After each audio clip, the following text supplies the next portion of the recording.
Assalamualaikum warahmatullahi wabarakatuh. Waalaikumsalam warahmatullahi wabarakatuh. Terima kasih atas kehadiran ibu-ibu semua di pelatihan pada pagi hari ini. Semoga kita dalam keadaan sehat walafiat. Namun sebelum kita mulai acara ini, mari sama-sama ibu-ibu kita berdoa.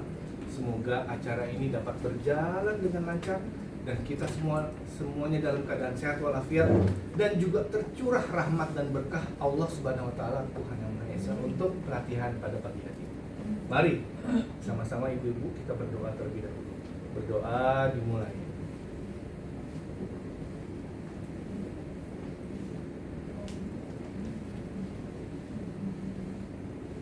Ya, berdoa selesai. Baik ibu-ibu, kita akan mulai pelatihan ini. Namun izinkan di awal sesi ini saya memperkenalkan diri saya, Erik Syam-Pratama, yang pendidikannya di Indonesia, di Universitas Indonesia lebih tepatnya, dan juga telah berpengalaman di beberapa instansi terkait dengan bidang hukum dan juga transfer dana. Nah, saya lulusan dari Universitas Indonesia dan bidang Fakultas Hukum. Baik, untuk selanjutnya saya ingin berkenalan dengan ibu-ibu semua di sini. Yang pertama saya ingin berkenalan dengan Ibu Yesi. Halo. Apa kabar Ibu Yesi? Alhamdulillah. Sehat Ibu ya? Ibu dari mana kalau perusahaannya? Perusahaan dari BPMN Indonesia. Oh, di bidang Di transfer dana. Ibu sebagai salah satu direksi. salah satu direksi. Selamat Ibu. Terima kasih sudah hadir di sini. Ibu Yesi. Bu Lili. Bu Lili, apa kabar? Bu Lili? Baik, Pak. Oh, maaf ya saya salah sebut nama. Iya, nggak apa-apa. Bu Lili apa kabar? Baik. Sehat ya Bu ya. Sehat. Ibu Lili dari mana? Saya dari PT ABC, Pak. PABC. Di bagian Di bagian kepatuhan. compliance. Itu biasanya orang-orang yang serius dan taat hukumnya. Baik, terima kasih sekali lagi Ibu Lili dan Ibu Yesi atas kehadirannya. Selanjutnya kita akan sama-sama melihat dan mengetahui terkait dengan materi yang akan disampaikan. Tapi ada beberapa peraturan nih ibu-ibu. Yang pertama, handphone. Pastikan cek sekali lagi sudah dalam keadaan nonaktif. Yang kedua, apabila ada pertanyaan, boleh angkat tangannya. Yang ketiga, untuk tetap fokus, kita perlu suasana yang nyaman sehingga tidak rising. Dan juga nggak terlambat dalam hadir di ruangan ini. Karena nanti ada break, ada isoma, dan pastikan masuk sesuai dengan jam yang ditentukan. Baik, di gedung ini juga sudah ada beberapa fasilitas terkait keamanan dan juga ketertiban di gedung ini. Ada safety first, meeting point ada di bawah, jalur evakuasi yang sudah ditentukan, dan juga alat-alat pemadam di setiap lantai yang sudah ditentukan oleh manajemen building. Baik, ibu-ibu, sebelum acara ini kita mulai, ibu-ibu sudah siap? Siap. Fokus? Yes. Are you ready? Ready. Oke, baik. Ini ada sebuah kisah orang yang belajar berenang. Biasanya kalau belajar berenang, belajarnya pakai apa? Pakai pelampung. Pakai pelampung atau ban ya. Ya, Nah, ini ada yang belajar. Orang lagi belajar renang nih. Dia pakai ban. Tapi nggak bisa. Tenggelam terus. Nah, ternyata pas dilihat, ternyata bannya masih ada peleknya. Dan dia tenggelam terus. Nah, ini merupakan hal yang berbahaya apabila dianalogikan seperti kita melakukan transfer dana.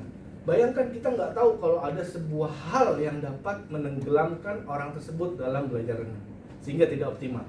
Nah, dari sini kita akan belajar terkait dengan bidang usaha kita, yaitu transfer dana. Maka dari itu ada judul yang menarik untuk pelatihan di siang hari ini, yaitu pengelolaan risiko dalam kegiatan transfer dana, yang memang sudah diatur dalam SKKNI dan UK, dan juga kegiatan-kegiatan yang telah diatur dalam sebuah pedoman yang sangat lengkap terkait dengan pengelolaan risiko transfer dana. Pak Erik, apa sih tujuan pelatihan ini? Nah, kita bisa lihat nih, Bu Yesi, Bu Lili. Tujuan pelatihan ini, selesai ini, kita semua dapat melakukan pemrosesan transaksi transfer dana sesuai dengan ketentuan dan prosedur yang berlaku saat ini. Yang kedua, kita dapat melakukan mitigasi resiko. meminimalisir agar kegiatan transfer dana tersebut berlaku sesuai dengan undang-undang dan juga prosedur yang berlaku. Ini kurang lebih tujuannya. Manfaatnya apa, Pak Erik?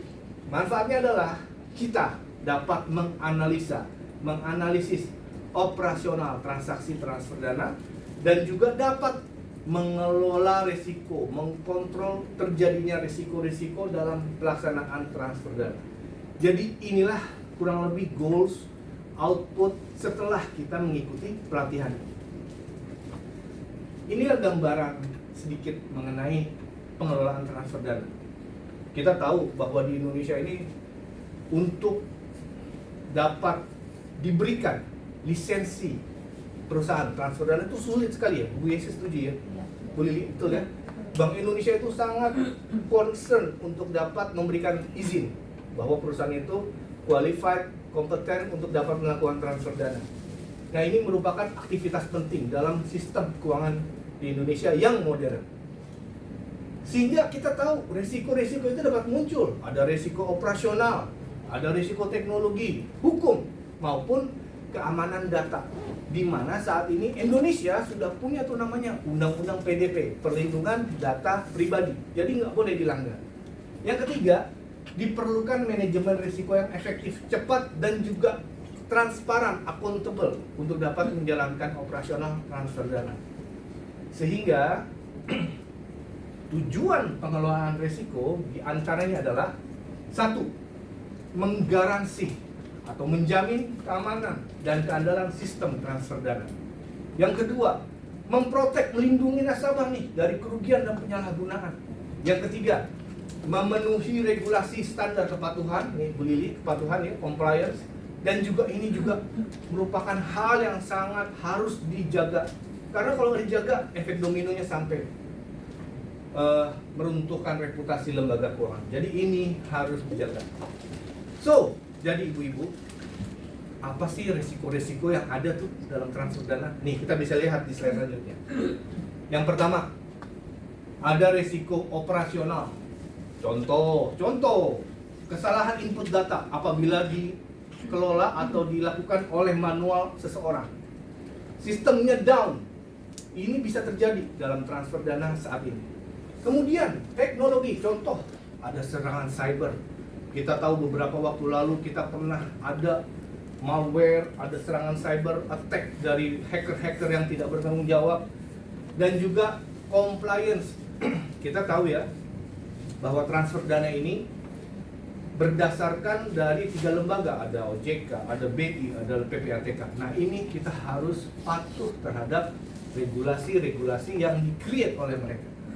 Likuiditas, keterlambatan dana masuk dan keluar. Ini juga harus kita jaga. Ini berisiko sekali. Yang keempat, reputasi.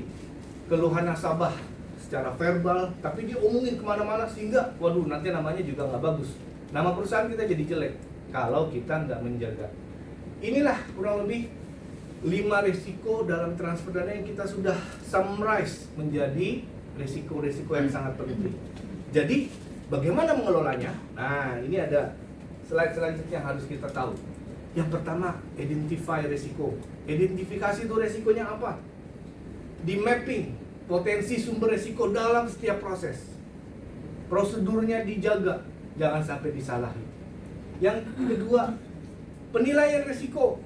Risikonya harus diketahui apakah berdampak secara rendah atau middle atau juga high risk.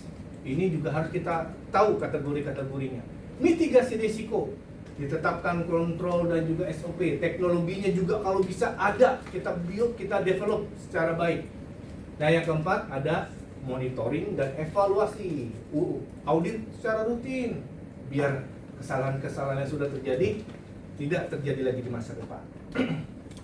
Inilah kurang lebih gambaran bagaimana kita mempunyai strategi agar resiko tadi, resiko hukum, resiko operasional, resiko likuiditas, resiko nama baik itu tidak terjadi. Inilah kurang lebih strategi-strategi yang harus kita lakukan dalam pengelolaan transfer dana di perusahaan kita. Lalu apa sumber dan juga pedoman yang bisa kita patuhi atau kita lihat. Yang pertama, kita bisa tahu tentang POJK nomor 8 tahun 2023 tentang pencucian uang, ibu-ibu. Nanti kita bisa tahu dari sana seperti apa, karena proses transfer dana apabila risikonya tidak diketahui, maka nanti akan terjadi tuh bisa yang namanya money laundering, betul ya Bu ya? Pencucian uang, di mana sekarang ini banyak sekali orang-orang yang ya kira-kira kita tahulah bisnisnya mungkin nggak seberapa, tapi uangnya banyak sekali. Dan ini harus kita waspadai. Indonesia sudah mengikuti ini dengan sama-sama kita Indonesia menjadi member FATF ya di bulan Juni tahun 2024 atau 2023 saya lupa. Ini yang harus kita baca dan harus kita lihat, yaitu POJK Undang-Undang Nomor 8 tahun 2023 dan juga OJK terkait pedoman manajemen risiko di sektor jasa keuangan. Inilah kurang lebih gambaran terkait strategi, terkait nama-nama risiko, terkait hal-hal lain yang mungkin dapat kita jadikan pedoman, petunjuk, atau mungkin pembuatan SOP agar risiko-risiko itu tidak terjadi. Sebelum dilanjutkan, mungkin ada hal yang ingin Bu Yesi atau Bu Leli tanyakan? Ya, saya ada Pak sedikit pertanyaan terkait dengan monitoring dan evaluasi. Disebutkan bahwa perlu dilakukannya audit rutin. Yes. Nah, yang dimaksud dengan audit rutin ini gimana ya? Apakah dilakukan secara mingguan atau bulanan atau mungkin tahunan? Setiap perusahaan, saya langsung jawab aja ya Bu ya. Setiap perusahaan mempunyai prosedur yang berlaku lain atau berbeda-beda gitu ya. Ada yang 1 bulan, ada yang 2 bulan, tapi biasanya untuk awalan harus 1 bulan atau 2 bulan terlebih dahulu agar tidak dapat terjadi resiko-resiko yang lain. Kurang lebih seperti itu. Berarti setelahnya boleh dilakukan 3 bulan berikutnya atau 1 tahun sekali? Ya, 1 tahun sekali kayaknya kurang ideal untuk dapat mengetahui dan melihat risiko-risiko tersebut. Sehingga kalau bisa di awal, mungkin di awal 1 bulan sekali, dan selanjutnya mungkin nanti bisa di rutinkan beberapa kali sehari. Gitu terkait evaluasi. Terima kasih Pak. Ibu Yesi, Lanjut Pak. lanjut ya. Baik. Jadi kurang lebih kesimpulannya adalah pengelolaan risiko adalah tanggung jawab bersama pemangku kepentingan, baik direksi, baik compliance, baik stakeholder, baik juga pemilik saham, baik juga pemilik perusahaan, karyawan, dan juga manajer, semuanya, bahkan juga nasabah kita. Itu merupakan tanggung jawab seluruh kita.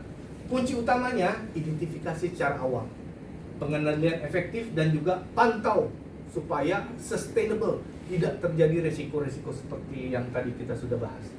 Tujuan akhir, transfer dananya yang aman dan efisien dan dapat terpercaya sehingga dia balik lagi ke perusahaan kita. Oke. Nah, inilah kira-kira kesimpulan yang kita bisa dapatkan di pelatihan satu. Nah, sekarang saya ingin tanya nih sama ibu-ibu semua nih. Sama Bu Yesi dulu deh. Bu Yesi, sebutkan deh coba langkah-langkah manajemen risiko. Yang pertama, Oh, tunggu, apa tuh? yang pertama itu identifikasi Aha. risiko. Yes. Yang kedua, penilaian Aha. risiko. Yes, penilaian dan ide. Oke, bagus. Terima kasih Bu Yesi. Bu Lili mungkin bisa melengkapi.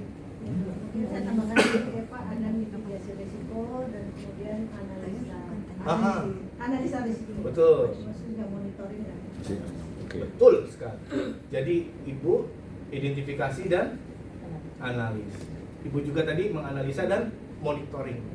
Itulah kira-kira strategi atau langkah-langkah yang bisa kita create dan manajemen ciptakan dalam memitigasi transfer dana yang resikonya besar.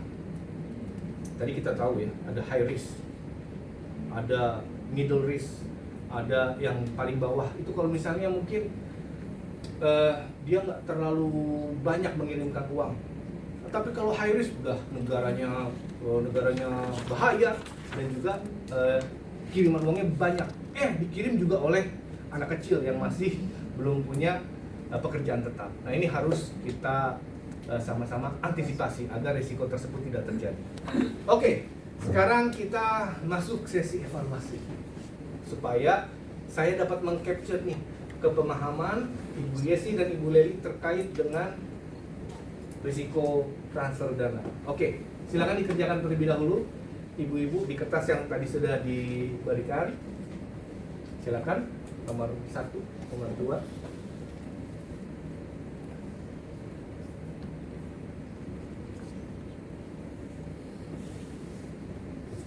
Kira-kira mana jawaban yang paling tepat terkait dengan pengelolaan risiko di bidang transfer dana dari hal ini semua?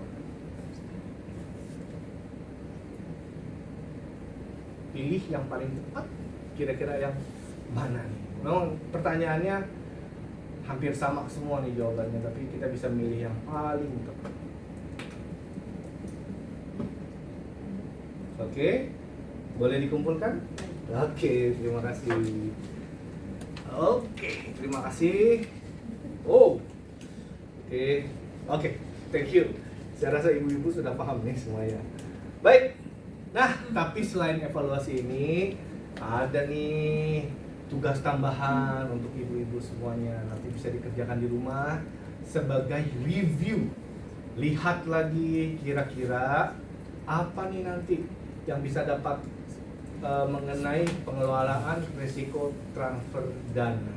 Nah, tugas tambahan ini Bapak Ibu, ibu-ibu semua nanti mohon dibuat rangkuman atas materi pelatihan terkait kategori pengelolaan risiko. Nah, ini dibuat dalam soft copy ya. Diketik dalam Word. Ya, mungkin 1 atau 2 halaman gitu. 2 lah ya, 2 bisa ya. 2 ya. Minimal 2 Bu Yesi bisa ya? Bisa ya, 3. Nah, sesudah itu diformat dalam bentuk PDF, dikirim ke Google atau ke admin LPK AUI. Nah, ini tugas yang harus diselesaikan atau dikumpulkan paling lambat tanggal 12 November 2024. 2002, makasih Bu Lili udah ngingetin. 2025. Sekarang tanggal berapa nih? Tanggal 8 ya, jadi masih bisa ada waktu. Kira-kira 2 minggu ya? Enggak loh, kan 8, 9, 10 bisa lah untuk review sedikit dengan materi-materi yang sudah diberikan. Melewati 3 hari 1 lembar ya? Bisa lah sambil mimpi-mimpi gitu ya. Nah, ini kaitannya supaya dapat kita melihat standar sudah sampai mana pemahaman Ibu terkait pengelolaan risiko dalam perusahaan yang Ibu bidangi saat ini. Sebagai Maaf Pak, untuk jamnya sendiri tidak ada batasan? 12 November jam 23.59 paling terakhir. Siap. Itu paling akhir due date untuk mengumpulkan. Jadi sampai kelewatan. Masih ada waktu. Habis ini istirahat, nonton Netflix, bisa habis itu reha-reha sambil ngopi, ngetik, bikin PDF 1 halaman, besok lagi 1 halaman, udah deh format PDF, kirim deh ke sini. Jangan lupa namanya ditulis yang jelas supaya nanti sertifikatnya juga kita sesuaikan dengan tugas atau nama yang ada dalam tugas tersebut. Ya, Bu Lili, Bu Yesi ya. Siap, baik. Baik. Maka dari itu saya ucapkan terima kasih sekali lagi kepada Bu Yesi dan Bu Lili atas pelaksanaan training ini. Mari sebelum training ini kita tutup, kita sama-sama berdoa kembali supaya apa yang kita dapatkan pagi hari ini mendapat ilmu yang banyak. Mari berdoa, dimulai.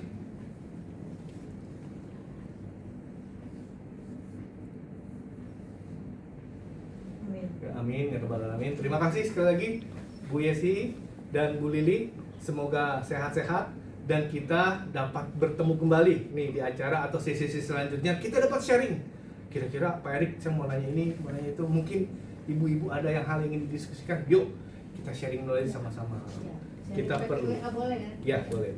Baik, terima kasih sekali lagi Ya. Bu Yesi, Bu Lili. Wassalamualaikum warahmatullahi wabarakatuh. Waalaikumsalam.